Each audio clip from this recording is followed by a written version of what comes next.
Well, thanks. I'm glad I have one great fan here. So I'm Jeffery. I'm not a designer. I'm a design facilitator of some sort. I'm the CEO.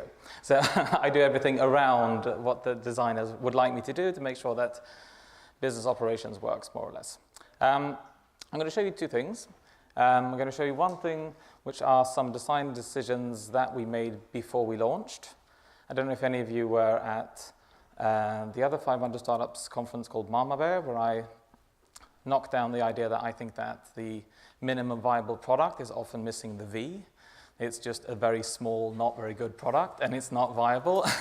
And for me, so some of you that saw that know that we spend a lot of time doing research, and I thought I'd just dive into some of the design decisions that we spent during this many months that we spent before even writing a line of code, which I know is very non-Silicon Valley-esque, but I'm Swedish, so that's fine. So the other part is just some design decisions that we make continuously in the space that we're in, which is kids' apps. And just sort of seeing what we're up against and understanding the context that we head into, both based on competition, but also based on values, what we think we should be designing for, as opposed to what is currently available. So those are the two things. First, just some tiny background. Yeah, that's just a weird thing, isn't it? We're a play studio that makes digital toys for kids. The notion of being a digital toy as opposed to a game, which is probably what most would call it, is that you can't win in the products, and therefore you can't lose. So there's no rules, there's no high scores, there's no stress, there's no timers. It's, from that sense, it's a digital version of Lego. You can't win in Lego. You can have a lot of fun with it, and you can design it based on whatever box it came in, but the fun sort of starts after that, and you do whatever you want to it. And that's sort of the same basic idea that we have behind our products too. We have one office in Stockholm, one in San Francisco, which is where I live, and we reached about $50 million in November. So we've gotten a little traction on the way.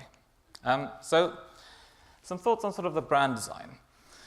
As I mentioned, we spent a lot of time. This was in 2010. We did about 4 or 5 months of research figuring out what exactly we were going to do. Sort of a luxurious position to be in, but we felt that this was a space which was super tricky, and getting it right was essential.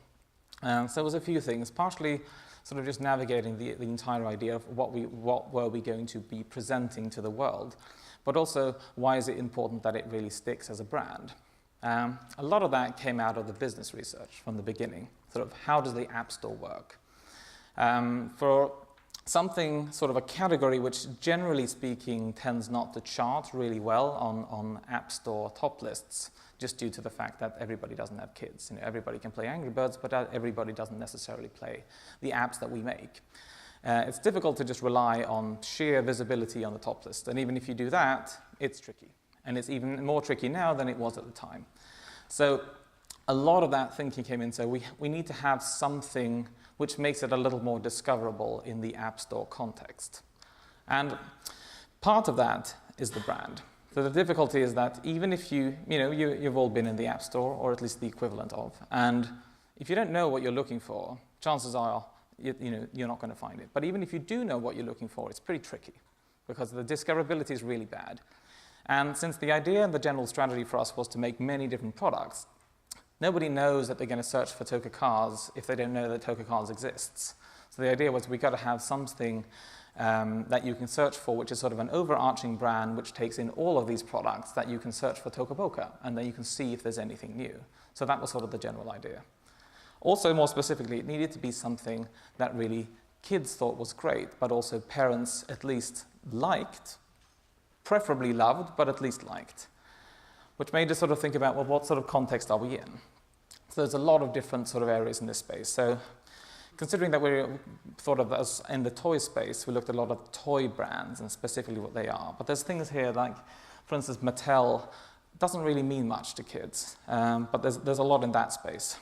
Then there's a lot of toy products. just looking at sort of specifically very individual things, not maybe a super great fit for what we were after, but these are sort of the environment, and again, the context that we would place ourselves in, whether we wanted to or not. We need to relate to this in some shape or form. You have the game side of things, which is also adjacent. Most people call us a game company, so there's something to relate to there. Also, in the App Store, something to look at. There's the media, of course. You know, we spun out of an R&D unit at a media company, and there's an element of media here. And definitely in the kids space, broadly speaking, you could define a lot of the things like media. Also, a completely different sort of look and feel to the brand. Some things really nice, and some things maybe more for the adults than actually for the kids. A lot of stuff just going through kids' movies while you wait for something, the fun part to actually begin. It's just the production of this, distributed by this, and financed by this, and all of that. Finally, we came up with these were some of the things that we actually liked from just a general visual perspective, and also just the vibe of things, like this Doraemon and Hand Circus, the old stuff from Activision. Some sort of individual nice things that we picked out from all of these. This has sort of a nice touch to it. So this is the first idea, and this is the first name, Rainbow Teeth. Terrible name. It came from sort of the idea that we were going to use a mouth of some sort, and we could take the mouth, and then we could take that and sort of use that in many different contexts, on many different characters. We could put a mouth on things. It's something which is universally recognizable by children. You can sort of play on the face idea. That could be something fun. We should have a lot of colors. It should be colorful. It should be bright. It should be exciting for children. And one of our play designers, kids, thought that it should be called Rainbow Teeth based on these sort of very early sketches. They thought, great, even the kids come up with a name, fantastic. But of course the lawyers shut that one down very quickly because apparently Ubisoft owns Rainbow in the games category or something like that. So that was out. Instead, we moved on to, which was a blessing in disguise. I think Rainbow Teeth is a terrible name. But anyway, we liked it at the time. Do something else, which was then Toca Boca, which is Spanish for touch the mouth, Toca la boca, which is touch the mouth. So these were some other sort of ideas, you know, what other mouths are out there? Again, with the research perspective, a lot of digging and a lot of just looking around, seeing exactly what other people are doing, what's the context of things. Something makes something look very happy. Rolling Stone's mouth, very sort of explicit, clear in its own right, and something look a little creepy. Let's go back one. This was an early stage idea, something like this. The eyes are a little weird, maybe some sort of monster-ish kind of thing, and sort of you could take the, if you see that, the middle row is just Toca Boca with, you know, it's overthinking things a little bit, but it's turning it into a robot. That's actually all of the letters in Toca Boca, so you could sort of do something fun with that maybe. And up top, it's sort of getting a little bit closer. That led us to this point, trying to figure out the typography. Still thought that the eyes looked a little eerie or a little creepy, maybe, which then led us to this one, which was fine-tuning, sort of nicer eyes, very sort of subtle, happy, trying to get the typography right, and then finally led us to this, and sort of in this grander context of things. We worked with a great designer. We did a lot of it, all of the design research in-house. The Swedish brand called Acne. Are you familiar with that? Yeah, well, anyway, one of the founders of Acne is the guy who designed our logo from the beginning. And this was a long process over several months that we took, but just all of the considerations that went in, both from a naming point of view and just a design point of view. So this is sort of the foundation. Then how can we use it? What do we do with this once we actually have it? One of the things which is obvious today, but was not as obvious at the time, is just something that looks good on Facebook. We knew that was going to be something that, you know, the channel where we actually could find a lot of our parents, just having something that looked good in digital channels. Responsive we can skip because that's obvious maybe, but again, it wasn't at the time as obvious. That this is probably something that a lot of people are going to be doing on their phones and tablets. I looked a lot at these sort of title screens. What can you do as you enter an app? The first sort of brand impression that you get, or the starting screen of a movie or something like that. What do people do? And is it something that the kids actually look forward to and like, or is it something that's just in the way? Is it just in the way, like get to it while it's actually loading, something like that? it's more often than not the latter. Kids rarely look forward to these sorts of things, but there are areas where this actually happens. Some of these do relatively well. Pixar's a little more fun than the rest, but a lot of other things is just sort of a corporate branding exercise more than something exciting for the customer. Are there any Swedish people in here at all? This is going to come across as very, very strange.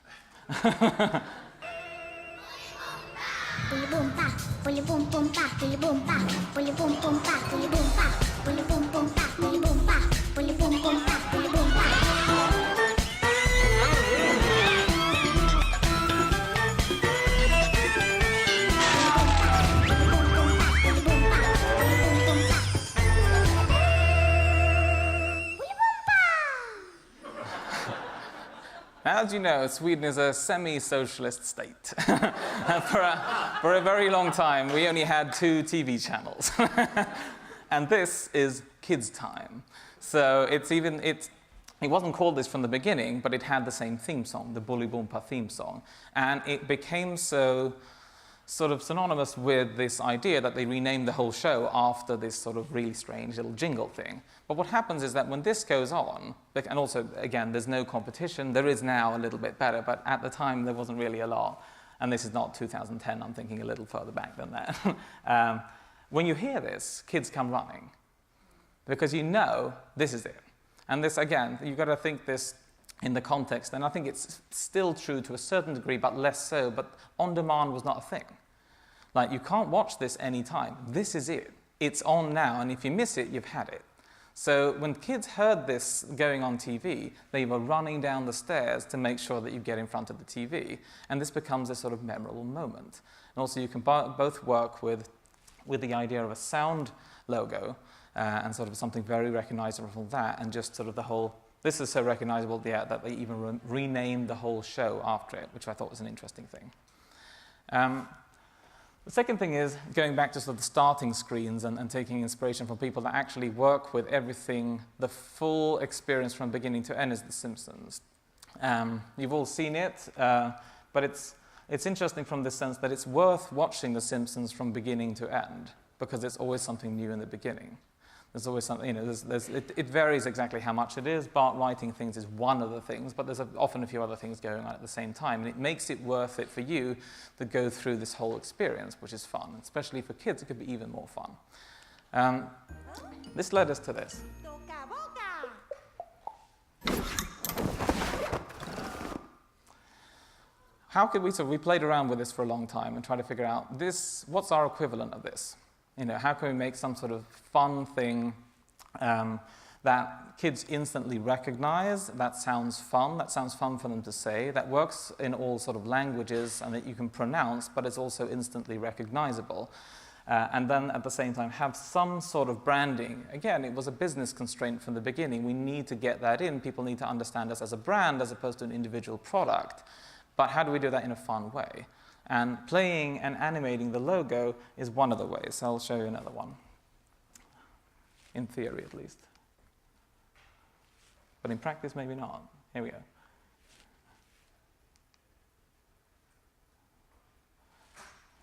Well, this is tricky. It's sort of taken the edge off my intro animation a little bit, I think. Here we go. Oh, well.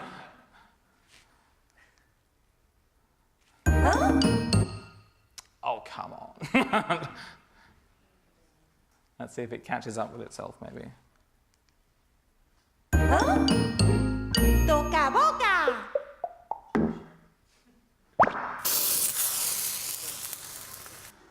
For Toca Kitchen, the cooking app. See if we can get the last one or not. We'll see. Toca, Boca.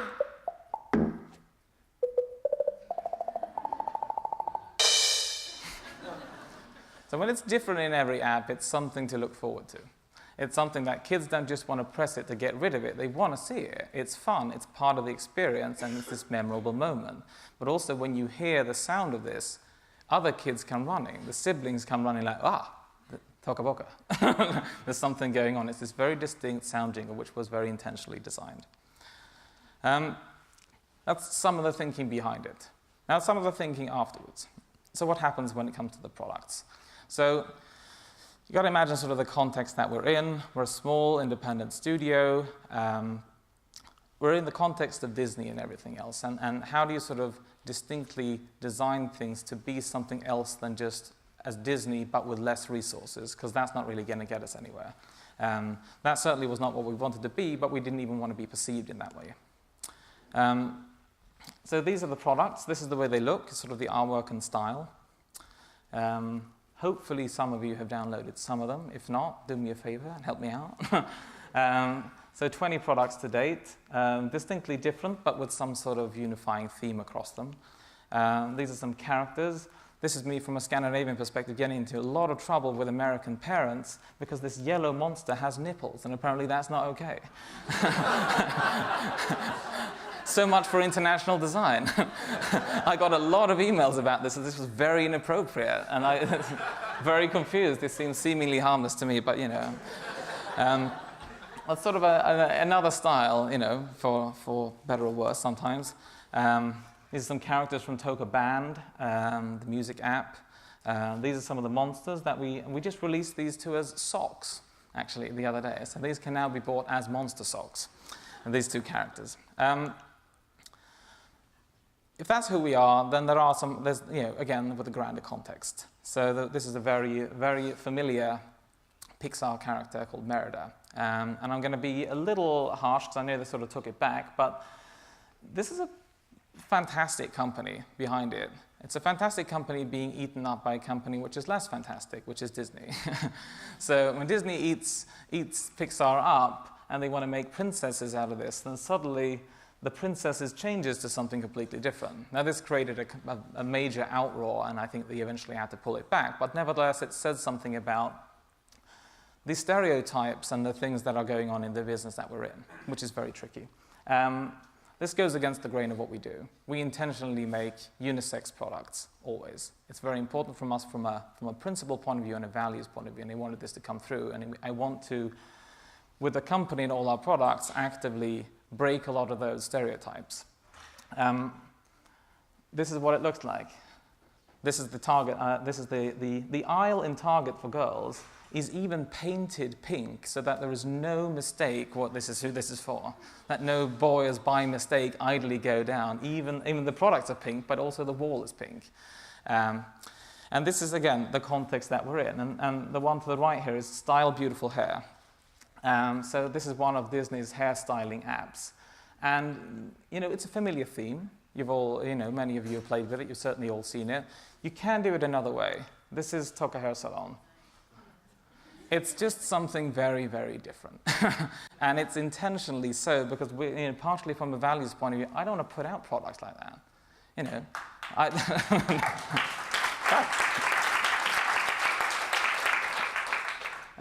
it just goes against the grain of what we think is right. So you can take the same theme, you can take the same play pattern, but you can play with it in another way.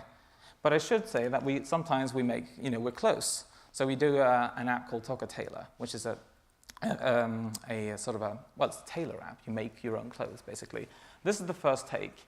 It feels not that good, but we're close. It looks, you know, it's well designed and it's beautiful and everything, but it does not sort of have the right essence of what it should be. It's just too much Disney, basically, you know, so that's got to go. So this is the first one, and that eventually becomes something completely different. And we always have a balanced character set. You know, it's as many guys as girls in the apps, and in this case there's also a sloth, and there's a Swedish cat animal, which is a lynx. and the four sort of, it's a balanced view on what they look like, and it's quite distinctly different from the rest. This is how it works. I'll show you just a few seconds of sort of what you can do. You can sort of, you design and you make your own clothes, and you can use your camera to